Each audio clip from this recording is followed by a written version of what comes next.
कारीगर से पूछा, पत्थर पे चोट मारता है उसमें से मूरत निकलती है? उसने बोला, अरे भाई मूरत तो पहले से ही थी, चोट मार के फालतू का सामान हटाया है।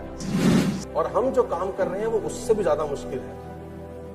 हमने अपना जिंदगी चेंज किया है, हम अपनी बातों से दूसरे का जिंदगी चेंज करने का प्रयास कर रहे हैं। ये सबसे मुश्किल काम है कि हम उसका विश्वास दिला रहे हैं। आपका कौन सा दायरा है? सोचिए, आप 3 साल 4 साल 5 साल अगर ऐसे लोगों से मिलते रहे, मैं कहता हूं फेल भी हो गए ना तो इतना कुछ सीख जाओगे कि जिंदगी में कामयाब हो जाओगे। ये काम है इस बिजनेस का। इसके बाद आगे लेके चलता हूं और खतरनाक चीज, इसको ध्यान से देखिए और जोर से पढ़ते हैं। एक शेर लिखा है मैंने, शेर कुछ ऐसा है कि अकल आती है जिंदगी में ठोकरे खाने के बाद और रंग लाती है हिना पत्थर पर घिस जाने के बाद।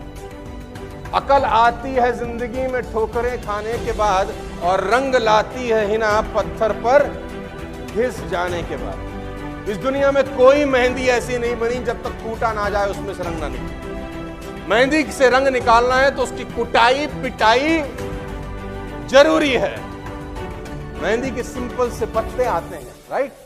उसको कूटा जाता है दबा के, फिर पाउडर बनता है, फिर लगाया जाता है, फिर कुछ समय तक छोड़ा जाता है, तब जाके उसका रंग निकलता है। तो इस जिंदगी में जो कुटाई पिटाई है वो ठोकरे हैं गाइस। इस जिंदगी में जो मारम पिट्टी है वो ठोकरे हैं। और मैं बार बार लिखता हूं, अपने सारे प्रोग्राम में जा जाके लोगों को बताता हूं, आप मार्केट जाइए, मार्केट जाके जितने भी लोग अगर संगीत से मोहब्बत करते हैं या प्यार करते हैं, मार्केट में जाके तबला खरीदिए, तबला खरीदिए। तबला हमेशा बेसुरा आएगा। तबला जब भी खरीद के लाएंगे बेसुरा आएगा। आपने देखा होगा वो तबले वाला क्या करता है, उसके बाद छोटे सा एक हैमर सा रहता है, उसको ठोकता है ऊपर से, ठक ठक, चारों तरफ से ठोका जाता है। हेलो, ठुकाई होती है कि नहीं होती? ठुकाई पिटाई। अच्छा, तबला आते ही सुर में होता है क्या? उसकी क्या होती है? ठुकाई पिटाई। लेकिन कुछ देर ठक ठक ठक ठक ठक ठक करने के बाद सुर में आना शुरू होता है और मधुर संगीत पैदा करता है। सेम तानपुरा, आप तानपुरा लेके आए, वो तानपुरा भी कभी सुर में नहीं आता। जब जब तानपुरा आएगा आप साज छेड़ोगे, आपको लगेगा क्या बेसुरा है। तो तानपुरे वाला भैया क्या कहता है, उसका कान मरोड़ता है ऊपर से, है? स्ट्रिंग होती है ना, उसकी टाइट करता है कि साले अभी तेरे को बताता हूं। तो उसकी स्ट्रिंग टाइट की जाती है और कुछ देर के बाद जब उसका कान मरोड़ा जाता है तो वो मस्त संगीत पैदा करता है। इस दुनिया में हजारों ऐसे लोग हुए हैं जो कि बहुत सफल हुए हैं। हम हजारों को छोड़ते हैं, कुछ चुनिंदा लोगों को लेते हैं, जैसे Bill Gates, Albert Einstein, doctor APJ Abdul Kalam, Steve Jobs, Arnold Schwarzenegger, Michael Jordan, Henry Ford, Richard Branson, कई सारे लोग हैं। कैसे सोचते हैं ये? क्या माइंडसेट होता है इनका? और क्यों ये इतने हाईली सक्सेसफुल है? और क्या चाहिए होता है इनके इतना सक्सेसफुल बनने के लिए? 5 पॉइंट्स में हम बात करेंगे।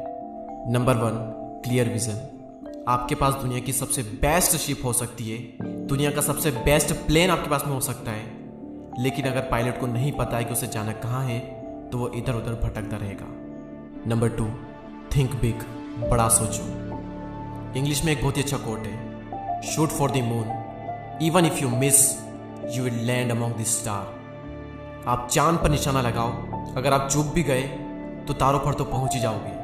बड़ा सोचो तो सही, अगर आपने जो सोचा आप वहां नहीं भी पहुंच पाए तो आप वहां पर तो पहुंच ही जाओगे जहां पर पहुंचना लाखों लोगों का सपना है। Number 3, obsession for goal.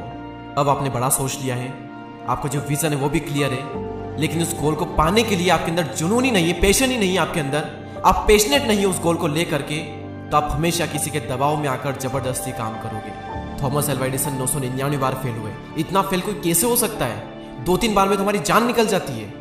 Patience था कुछ डिस्कवर करने का, जुनून था। जुनून होता है ना तो कितनी भी बार हम फेल हो जाएं फर्क नहीं पड़ता। जुनून ही होता है जो कि हमें बिना अलार्म के सुबह जल्दी उठा देता है। जुनून नहीं है ना आपके अंदर किसी चीज को करने के लिए तो सिंपल से सिंपल चीज भी आप नहीं कर पाओगे। लेकिन जब जुनून होता है ना तो मुश्किल से मुश्किल काम भी आप बड़ी आसानी से कर जाते हो। जुनून चाहिए। Number 4, work hard in the right direction. Obviously successful होने के लिए स्मार्ट वर्क चाहिए, लेकिन smart work requires hard work and hard work in the right direction.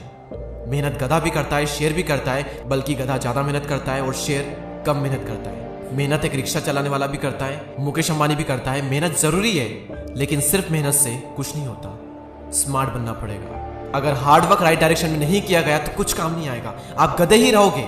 शेर बनने के लिए कुछ प्रिंसिपल आपको फॉलो करने पड़ेंगे। आपकी फील्ड में जो भी इंसान स्मार्ट तरीके से सफल हुआ है उसे स्टडी करो and be a smart, not only a hard working person. Hard work करो लेकिन स्मार्ट वे में करो। Number 5, sweat behind the scene. Behind the scene पसीना भाव। जो किसी को नहीं दिखता वो खुद को और भगवान को दिखता है। सक्सेस तो पूरी दुनिया देखती है, लेकिन उसके लिए हमें कितना तपना पड़ा, कितने पापड़ हमने बेले, वो कोई देखने नहीं आएगा, कोई भी नहीं। मेहनत जो होती है ना वो अकेले में होती है, कोई नहीं देखेगा आपको, और जो देखेगा वो भी आपकी केयर नहीं करेगा। और क्यों करेगा? लेकिन आपको अपनी केयर करना पड़ेगी। तो बिहाइंड द सीन पसीना बहाओ। Thank you so much.